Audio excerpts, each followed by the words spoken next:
Not only is the current wheat supply in Russia, Ukraine blocked up and cannot make its way to countries in Africa and elsewhere, but the future planting season is now significantly at risk. And again, that's 15% of global calories. And just to take a step back, the whole planet Earth operates on a 90-day food supply. Once we stop making food, humans run out of food in 90 days.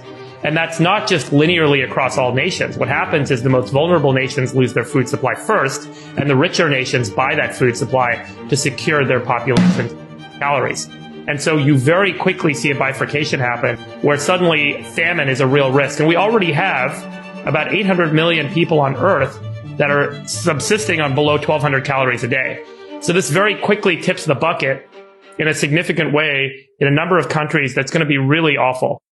And that's just on the wheat supply and wheat planting problem. All fertilizer is made up of nitrogen, phosphorus, or potassium. Those are the three major types of fertilizer that farmers around the world have to use every year in order to grow that crop. Nitrogen is made from natural gas. 98% of the world's ammonia is made from natural gas.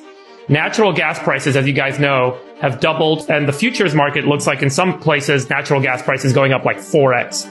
As a result, the price of ammonia fertilizer, nitrogen-based fertilizer, has gone from $200 a ton to $1,000 a ton. So it's 5 times as expensive to buy basic ammonia fertilizer today than it was a few weeks ago or a few months ago. About 10% of the world's phosphate comes out of Russia. 25% of the world's potassium comes out of Russia, potash.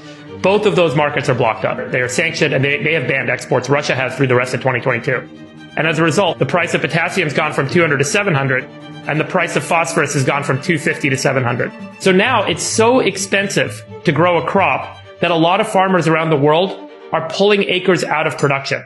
And they're actually going to grow less this year than they would have otherwise because it is so expensive and they cannot access fertilizer locally to plant crops.